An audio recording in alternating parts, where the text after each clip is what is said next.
Huge news coming out of the Middle East. I'm not sure if you were able to see this or pay attention to this weekend, but the fall of the Assad regime in Syria, bringing an end to more than 10 years of civil war in that country. During that time, millions of Syrians had to flee their homeland because of violence and war. But now there might just be a new beginning for that nation. There is a large Syrian population right here in Houston. Tens of thousands of Syrians call our area home. And we wanted to speak with some of those folks who are living in our area with deep ties and deep roots to Syria about what was going on in their homeland. And so this morning we are joined by Bassam Bazari of the Syrian American Club of Houston. Bassam, thank you so much for joining us this morning. Well, thank you, Jeff, for getting me on this program. All right, so you're quite welcome. Tell us a little bit about what is going on in Syria right now as far as you can tell. Is it hard to get news and information out of Syria right now? Well, what's really going on is something beyond belief.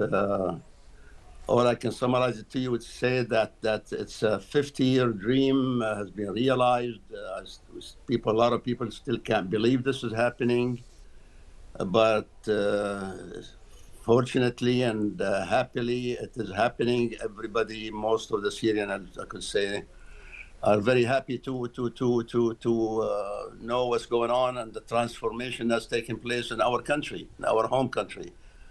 I can't describe to you the atrocities that have been committed by the Syrian regime or the Syrian government, and I should call it the Syrian mafia-style family that has governed the country by force, by extortion, by robbing the country out of its resources for the last 50 years or 52 years, really.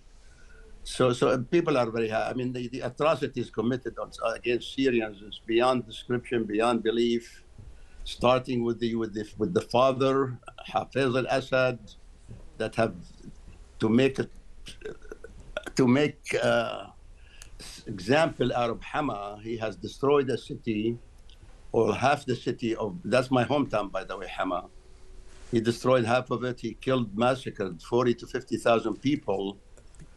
And for nothing except claiming that it's getting rid of like he always used the word terrorism, but according to Thomas Friedman in his book From Beirut to Jerusalem, he coined it the Hama rule. In other words, he wanted to make of Hama, by killing 50,000 people of that population, an example for Syrians never to revolt, never to resist, never to raise their voice. And then it culminated with his son, Bashar, for people coming out in 2011 and asking for simple freedom, lifting of the rules, of the martial rules. He ended up killing over half a million people, displacing millions of people, and really destroying half of the country. So this regime is nothing like it in the world, I don't think, in terms of atrocities committed against its own people, using chemicals, gassing children to death, massacring people by barrel bombs.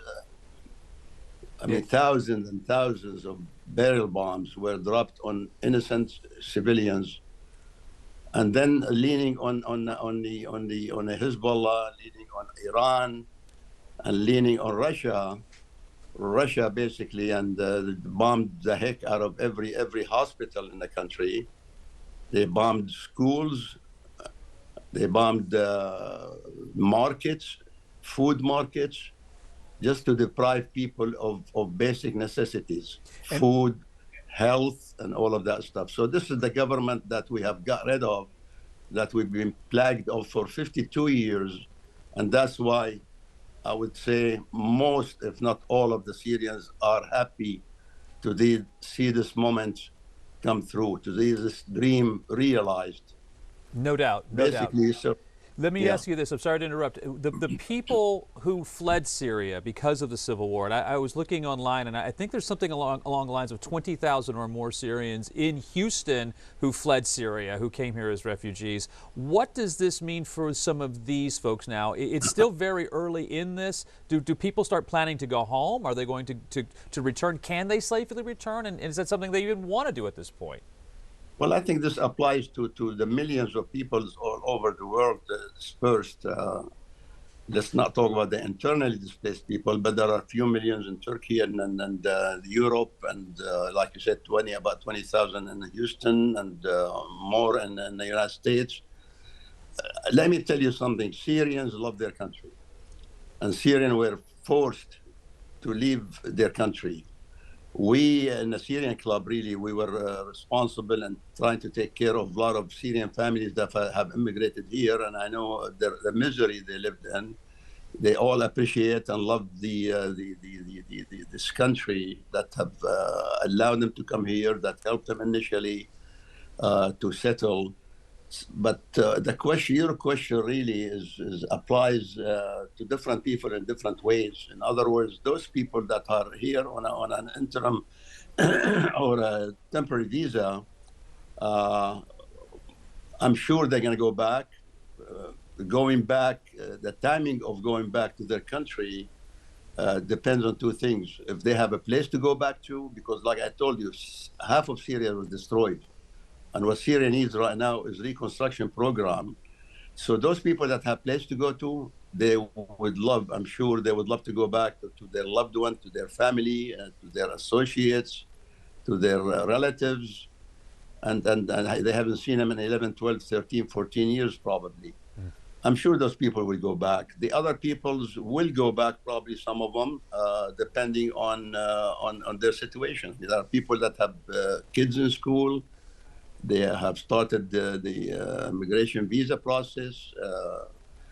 It applies to different people in different ways, and that applies to people in all over the United States, as well as Europe, and as well as Turkey. Turkey has over 3 million refugees.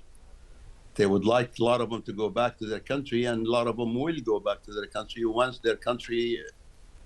Well, before they were scared to go back. Now I think the fear fortunately, the factor of fear is no longer there. Hopefully that they'll have stability in Syria and peace and the good transformation of government to a civil government that takes care of everybody, regardless of their ethnicities, religions, or belonging, or whatever. So when that security factor exists in Syria, which it seems like it's going to be now or very soon, those people will go back, I'm sure.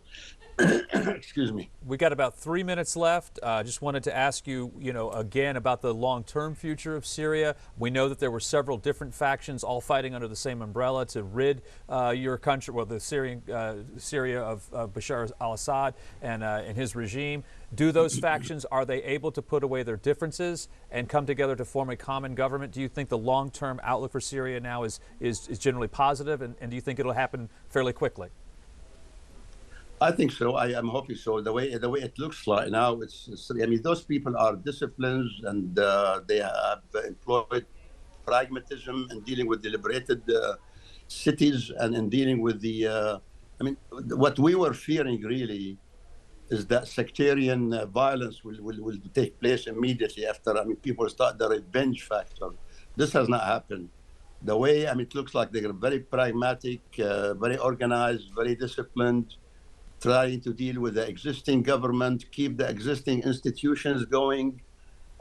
Actually, they're trying to get the existing prime minister who served under Assad to serve in an interim period until they have a transitional government. And after that transitional government, they're going to, that's what they're saying, and I'm sure they will do that, create a new constitution which guarantees the liberties and freedom of all people, regardless of their sex, ethnicities, religions, whatever.